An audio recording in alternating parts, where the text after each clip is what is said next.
I'm Dr. Jerad Gardner. I'm an associate professor of pathology and dermatology at the University of Arkansas for Medical Sciences in Little Rock. And I'm here today with someone who needs no introduction, Dr. Elaine Jaffe, who's arguably one of the most well-known hematopathologists in the world. Dr. Jaffe, thank you for joining us today. Good morning or afternoon. So you are here at the American Society of Dermatopathology meeting to give the Helwig lecture as an invited lecture, which is wonderful, and that's why we wanted to interview you. And what I wanted to start with was, how did you develop an interest in hematopathology? So when I started my residency in hematopathology, there were actually several fields that I was interested in. One was liver pathology.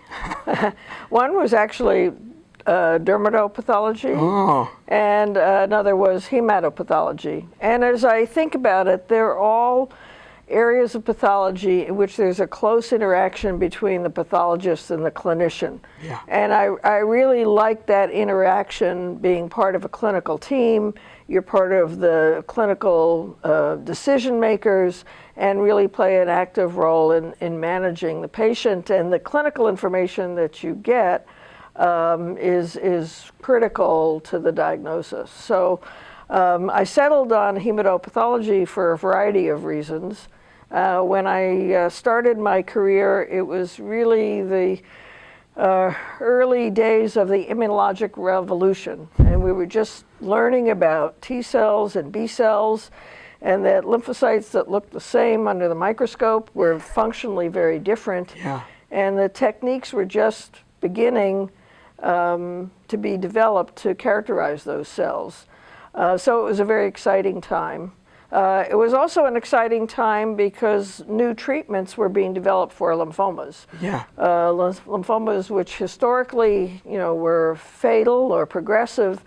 It was really one of the earliest diseases for which successful chemotherapy was developed. I just read the Emperor of All Maladies by Siddhartha Mukherjee. What a wonderful book, and he really tells that story, and it's cool to see it retrospectively in a summary form of how it happened. And I thought, I was very excited, like reading it and seeing, going from a completely lethal disease to something that was actually manageable with chemotherapy. And I thought, wow, that was cool. So it's amazing to see that you started your career at that point where just some of those very early things were being figured out. And then now where we have this very nuanced understanding, although still evolving.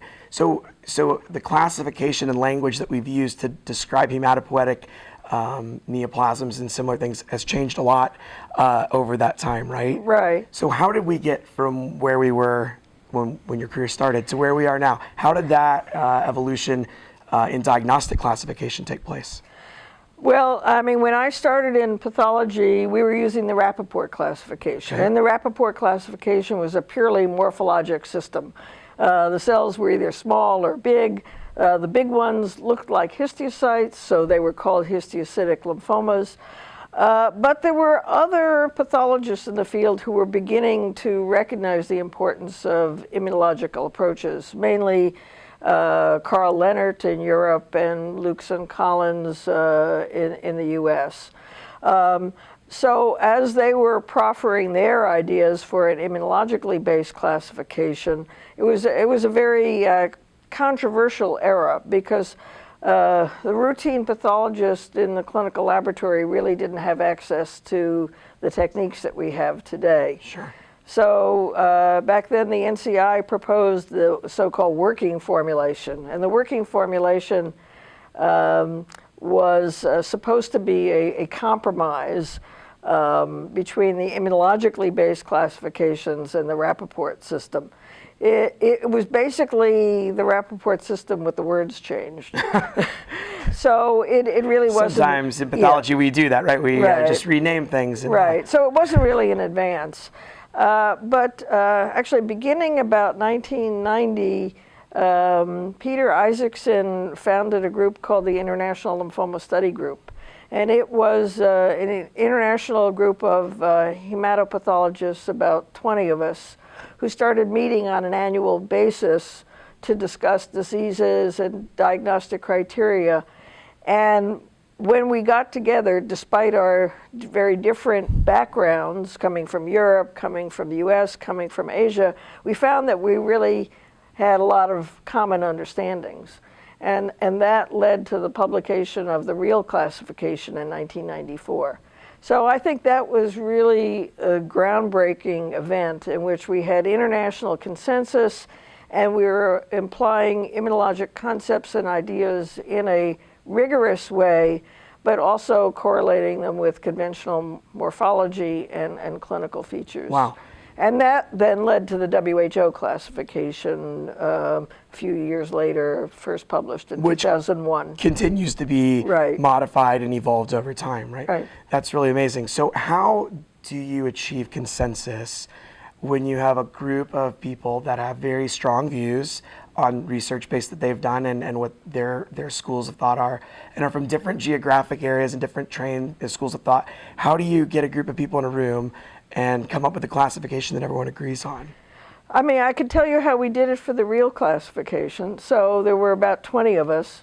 We divided up all the diseases and grouped them into T-cell lymphomas, B-cell lymphomas. I mean, we knew that much. Sure. And 2 people were assigned a category, and they came up with a proposal for how to classify the diseases in their category. Okay. And then that was brought to the group and discussed and debated, and eventually consensus was achieved. So kind of by majority vote, basically? Yeah, Or, yeah. did you occasionally have people that were really strong opponents and just said, I don't care what anyone else says, we're not doing it this way?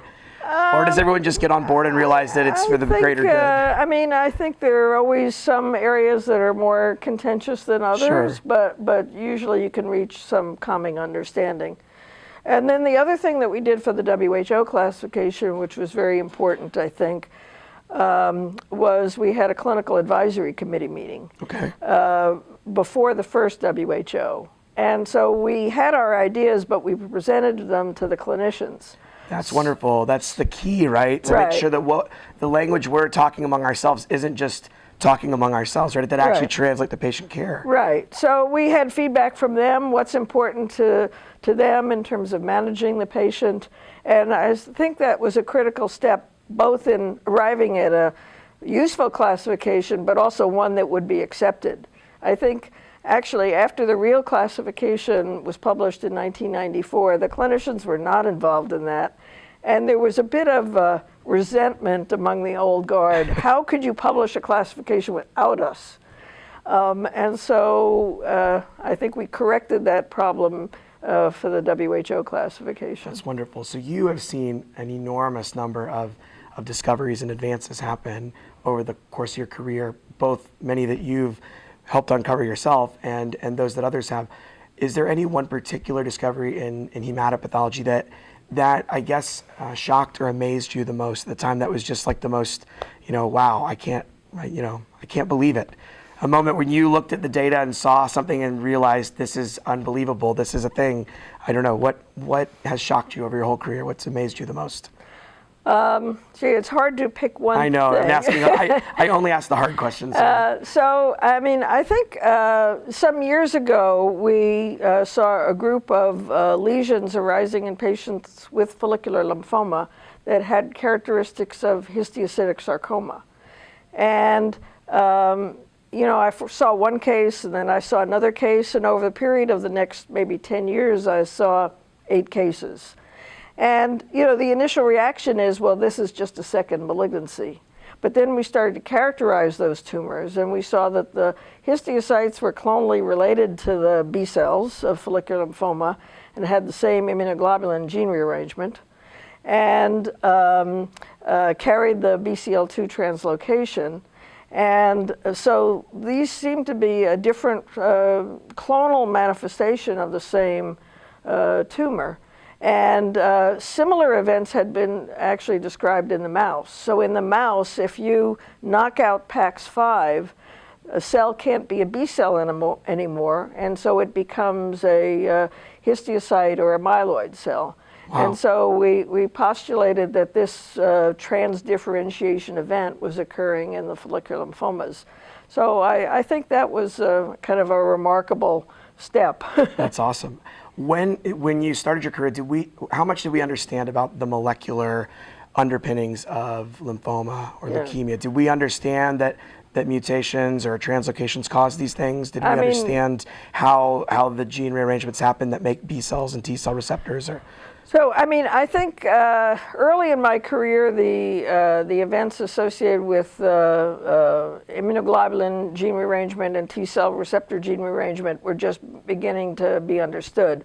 But really, the first oncogenes that were discovered and the first translocation events that were discovered were MYC for Burkitt lymphoma, BCL2 for follicular lymphoma, and what Croce called BCL1, which then turned out to be the cyclin D1 gene associated with mantle cell lymphoma. And of course, that's proved to be a paradigm, and now more and more. Now is a translocation for everything. Yeah. And I'm also do a soft tissue pathology in addition to dermpath, so it's the same for our field. If we keep testing, we will find all of the things have something molecular. Yeah, and more, I mean, the classification of acute leukemia is almost entirely driven by molecular. Yeah, it's really, I mean, I didn't graduate residency that long ago, but it's changed an awful lot just in that short time. Yeah.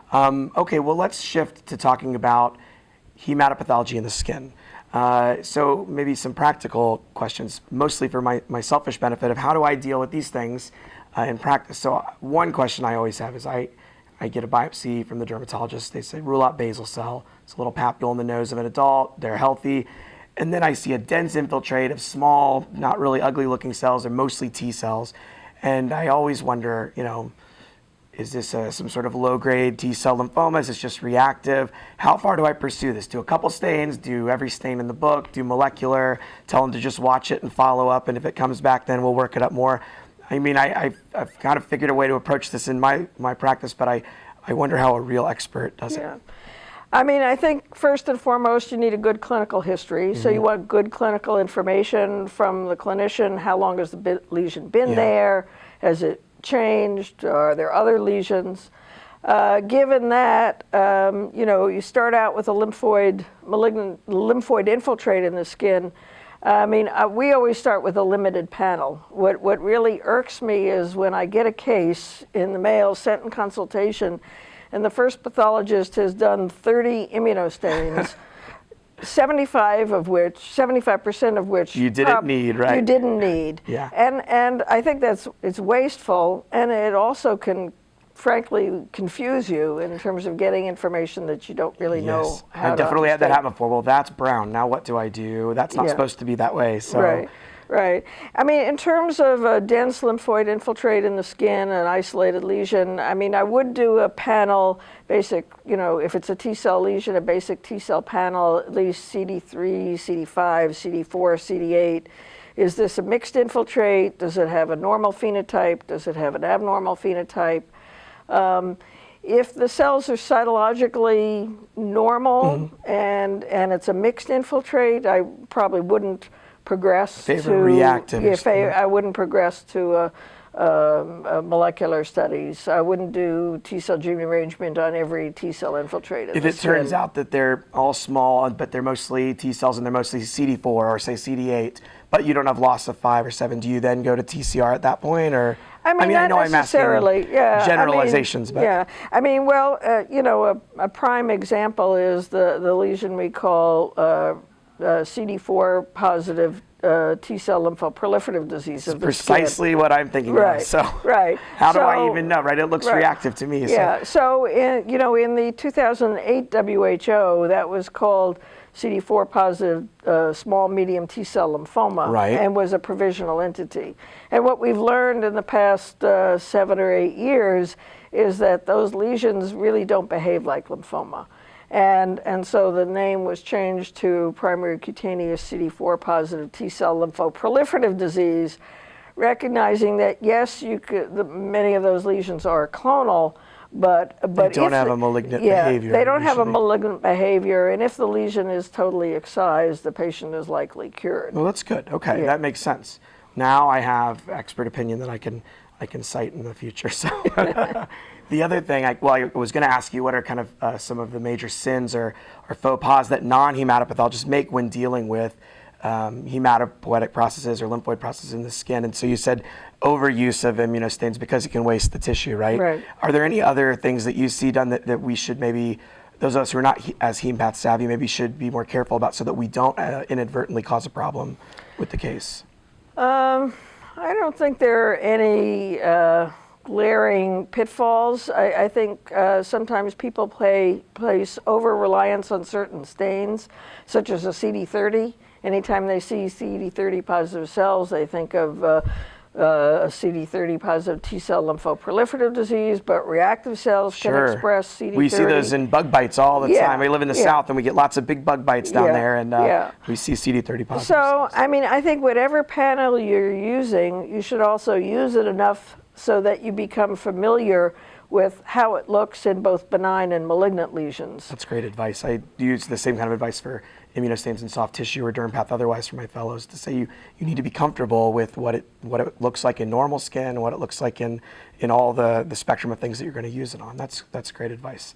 I was going to ask you what are pitfalls? What are lesions that you think are commonly missed, or entities that are commonly missed or commonly confused with one another in cutaneous hematopathology? I mean, I know of some, but I'm curious for your perspective. Yeah, I mean, I think one of the more difficult areas, and we struggle with it ourselves, is the differential of subcutaneous paniculitis-like T-cell lymphoma and lupus profundus. And, I had a case just the other day that was challenging. We had 3 lesions with varying degrees of infiltrate in the subcutaneous tissue, one of which showed some rimming.